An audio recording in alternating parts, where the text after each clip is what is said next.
مکتب تشیع کے ساتھ امتیازی غیر آئینی اقدامات کے خلاف ماتمی احتجاج پہلا قدم ہے۔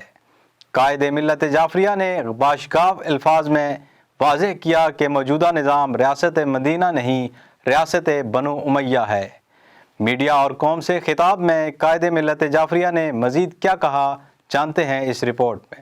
سپریم شیعہ علماء بورڈ کے سرپرست اعلیٰ قائد ملت جعفریہ آغا سید حامد علی شاہ موسوی نے کہا ہے کہ حکومت آئین کو پاؤں تلے روند رہی ہے۔ وزیر اعظم نااہل مشیروں سے جان چھڑائیں۔ موجودہ نظام ریاست مدینہ نہیں، ریاست بنی امیہ ہے۔ ضیاء الحق کی طرح دو قومی نظریے کو بدترین نقصان پہنچا رہی ہے۔ نصاب میں نبی کریم صلی اللہ علیہ وآلہ وسلم کی والدہ کی توہین کی گئی۔ شیعہ سنی عقائد کو پامال کیا گیا۔ پیکا آرڈیننس انسانی حقوق کی پامالی ہے۔ ہمارا احتجاج فرد مسلک کے خلاف نہیں، یزیدی فکر کے خلاف ہے۔ نصاب تیار کرنے والے اکثر پرائمری اور مڈل بھی پاس نہیں۔ شیعہ سنی بھائی بھائی ہیں۔ ناسبی و خارجی ملک کی بنیادیں کھوکھلی کر رہے ہیں۔ ایک قوم، ایک نصاب صحیفہ یا حدیث نہیں، اصل نظریہ ایک دین، ایک کتاب، ایک رسول ہے۔ وضو کی ایک آیت پر مسالک کا اتفاق نہیں ہو سکا۔ مشترکہ ترجمہ ایک فقہ کو دوسری پر مسلط کرنا ہے۔ وزیر کی توہین پر ریاست ایکشن لیتی ہے۔ انبیاء اور قائد اعظم کو گالی پر قانون حرکت میں کیوں نہیں آتا؟ قوم پاک فوج کے پیچھے کھڑی ہے۔ تعصبات اداروں میں سرایت کر گئے تو ملک میں کچھ نہیں بچے گا۔ مظلوم کربلا کے ماننے والے ہیں۔ ہم مظلومیت میں رہ کر ظالمین کو شکست دیں گے۔ صدر مملکت نے ہمارے تحفظات کو تسلیم کیا اور تمام وزارتوں اور صوبوں کو ہدایات جاری کی ہیں۔ حکومت نے مطالبے تسلیم نہ کیے تو دوسرا قدم اٹھانے سے گریز نہیں کریں گے۔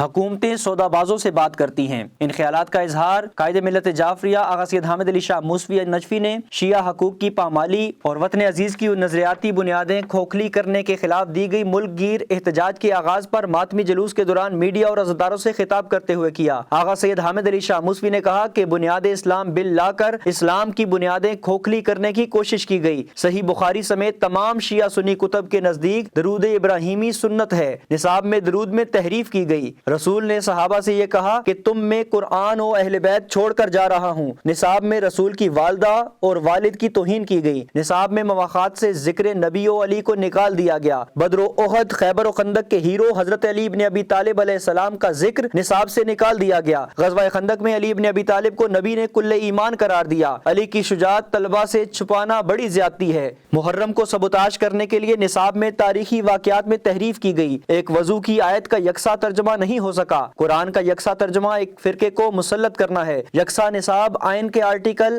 22، 23، 25، 33، 36، 227 کی نفی کی گئی۔ فیملی لاز میں پرسنل لاز کو پامال کیا گیا۔ ہمیں مرنا قبول ہے، سودا بازی قبول نہیں۔ نصاب بنانے والے بعض پرائمری بھی پاس نہیں۔ حکومتوں کو سودا باز درکار ہوتے ہیں۔ ائمہ اہل بیت کے ذکر پر غیر اعلانیہ پابندی ہے۔ ناسبی اور خارجیوں کو شیعہ سنی اتحاد گوارا نہیں۔ امام حسین علیہ السلام کے ذکر پر گھروں میں بھی پابندی عائد کی گئی۔ حضرت فاطمہ زہرا سلام اللہ علیہا کے نوحوں پر پابندی لگا دی گئی۔ ایک عقیدہ دوسرے پر مسلط کیوں کیا جا رہا ہے؟ اگر حکومت بنی امیہ ہے تو اصل مدینے والے ہم ہیں۔ بادشاہ انور شاہ غگ کی زیارت پر پابندی کیوں ہے؟ دینا میں آغا لال بادشاہ کی زیارت کی توہین کی گئی۔ علم مبارک قرآن کو نقصان پہنچایا گیا۔ حکومت FIR درج کرنے پر راضی نہیں۔ 82 جماعتیں کالعدم ہیں، انہی سے نصاب بنوایا گیا۔ ذاکرین اور ان کی ماؤں بہنوں کو گالیاں دی جا رہی ہیں۔ حکومت نالائق مشیروں سے جان چھڑائے۔ اہل بیت کو برا کہنے والے اہل سنت نہیں، ناسبی و خارجی ہیں۔ ہماری کال اپنی شہرت کے لیے نہیں، اسلام و پاکستان کے لیے ہے۔ اہل سنت اور شیعہ عزاداریوں میں ساتھ ساتھ ہیں۔ شیعہ اور بریلوی وسیلے کے قائل ہیں، ان کے خلاف نصاب میں بات کی گئی۔ آئین کو پاؤں میں روندا جا رہا ہے۔ انہوں نے کہا کہ بلوچستان میں 2016 سے تحریک نفاذ فقہ جعفریہ کے رہنما طارق جعفری کو کالعدم جماعت سے نتھی کر کے شیڈیول 4 میں شامل کیا گیا ہے، جو ایجنسیوں اور اداروں کی فعالیت پر مذاق ہے۔